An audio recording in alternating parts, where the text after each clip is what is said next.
I am greenlit and live apparently. Hello again, Retro Gaming Live TV and chat.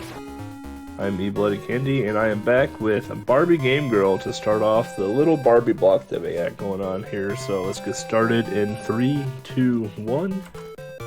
Let's go. So Barbie Game Girl lore, before anything, we're at the mall, as you do, and our goal is to get a nice dress and some get-ups here to hang out with Ken, because we have a date with him at the end of the game. Some fun trivia about this game, though, however, is this was Glenn Schofield's first game graphically. And if you don't know who Glenn Schofield is, he's the producer of Dead Space. So maybe the game gave him enough nightmares to warrant making a Dead Space later on in his career. I mean, he also did Rocky and Bullwinkle and Ren and Stimpy and whatnot as well. So, you know, I mean, there was plenty to go around. But here we are, we're in the first stage of it all. Basically the name of the game is just to get through the water fountains. It's all kind of timing based, but since we pick up this like lightning bolt power up, we can start as power walking Barbie. And we are now at the end of stage 1, where now we have to go and play a matching game. Oh yeah, we get her shoes as well too. So now she has her shoes for the date tonight. Also, you notice too that the end of that stage is also the start of the stage. And if someone can figure out how to screen wrap at the start of the game, you can make stage 1 about 3 seconds long. But here we're playing the matching game as is intended, where we're just not going to match anything at all to get out of the bonus games as fast as possible.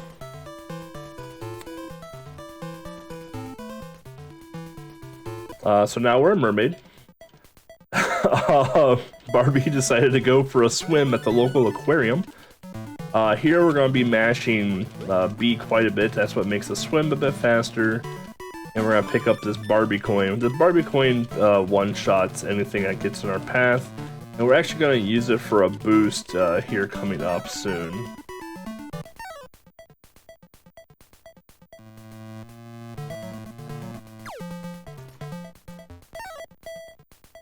So here we go, we can boost now across the ground. And if we get the boost correctly, we should be able to get past all the scuba divers at the end. Yep. Perfect. Hair no longer fabulous, you're gonna have to wait. The hair becomes more fabulous. So here we go, we get to play the same matching game again. Fun fact is I think there's like 7 different matching games that you can do during the playthrough. If you complete every single matching game that the game throws at you, you don't have to do the matching games anymore at the end of each stage, but the matching games take so long to play, and we don't have anything mapped out for them that it's easier to do it this way. So now we're at the drive-in, I don't want to call it a cafe, but you know, like those like 1950s like AMWs. That's where we're at right now. So we're gonna have a bouncing soft drink just hanging out here. It can shoot straws at us. It's pretty rude. We got some sugar cubes coming out of teacups, because that's definitely what you get whenever you go to a A&W.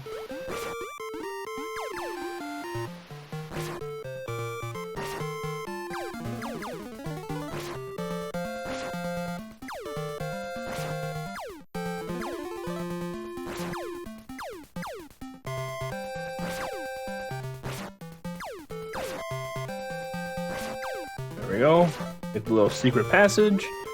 And now we're gonna run on top of the screen. So this stage here actually has something really interesting to it, where you can actually overflow the Y coordinate on the screen. You can actually overflow the screen and hard crash the game back to the title screen. Only somewhat worthwhile glitch I've been able to find in this game. Here we are back at the matching game. Barbie had to know how to get lunch. She had to go for a swim at the local aquarium, then she had to get lunch. But now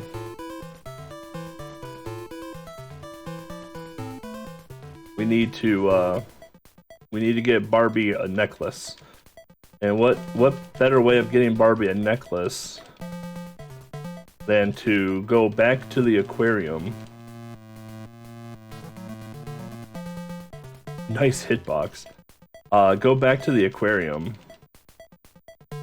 and fight.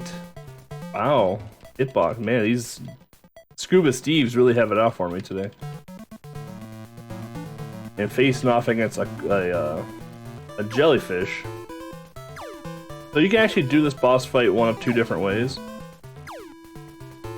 You can either break the lock, or you can actually break the jellyfish.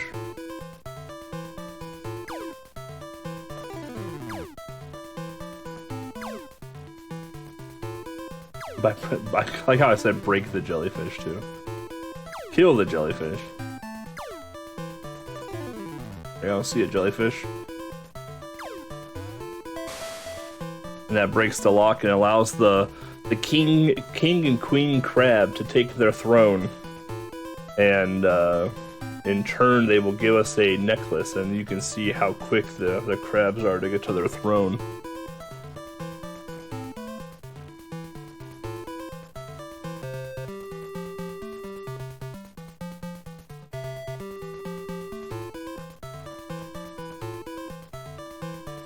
Alright, so now we have our necklace for the date tonight.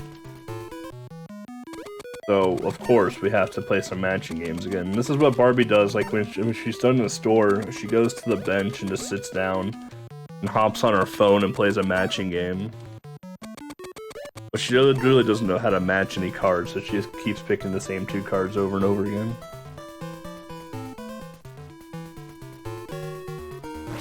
So this stage is interesting because this auto-scroller platform here actually has a trigger to it, where if you don't jump onto the trigger or touch the trigger at all, the platform just doesn't move. Period. So you have to actually touch, I believe it's the X cube to make the platform move. So. And we got the Thomas the Tank Engine helicopter above us that are flying around. So Barbie decides to go into a toy store because maybe her niece or nephew has a birthday coming up and she needed to get him a present. So we have to go to the toy store, and we gotta go to the ball pit.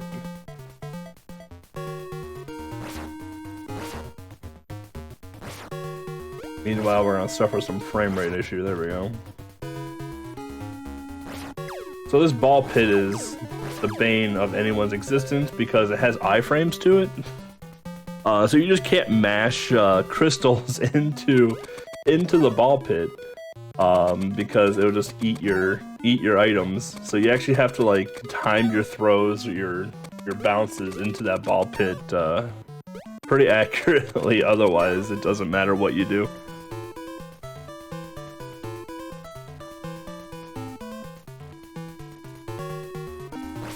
Alright, so now we have to go to the music store. We need to pick some hot jams for our date tonight. We're not gonna have any hot jams. What's the point of hanging out with Ken?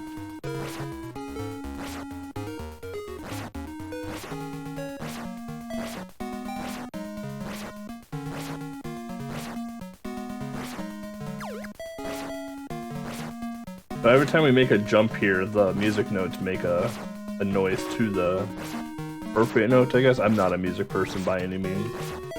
But I do know this next part sucks pretty hard. So not only are we going to suffer some frame rate issues, but now we have moving platforms and platforms that fall if you hang on to them for too long. So the name of the game here is to get out of these platforms as fast as possible. Thankfully the vinyls don't drop when you first land on them. But the CDs do. It goes to show that vinyls are better than CDs. Alright, so now we're at the jukebox stage. And here we have to keep spinning quarters. And they have to be fast spinning. If they're not fast spinning, they don't count. For some reason, we don't have to throw the quarters into the jukebox. We're apparently the fawns, and we can just hit the jukebox, and it's enough to keep it going. So now that we got some hot jams for our day tonight, Barbie's gonna go back and sit on the bench by the fountain in the mall and play some more matching game on her iPhone.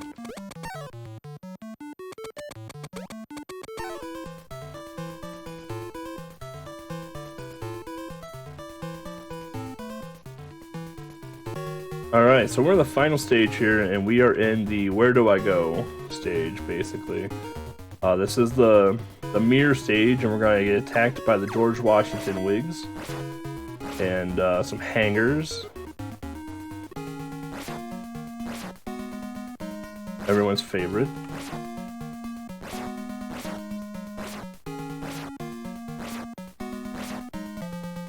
Nice.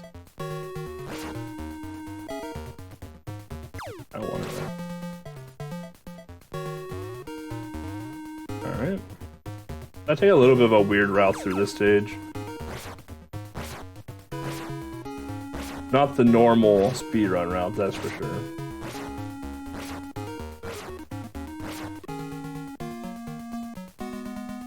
Watch out for the falling lipstick. So here, we don't have a hanger to come at us. So here we're gonna go right to the exit. You can tell it's the exit because it says exit. So now we got our wonderful, beautiful gown that we can wear for our date tonight. But before we go on our date tonight, we gotta play another round of matching games. If you thought the game was over after getting the gown, let me tell you something. Barbie always has time to play matching games. Alright. And that will be time. Alright, so now there's Barbie and her fancy shoes that she got in stage 1, her pretty little necklace that she killed a jellyfish for, and her fancy gown that we just got from the mirror stage. And now she's gonna dance the night away with Ken. That's Barbie Game Girl.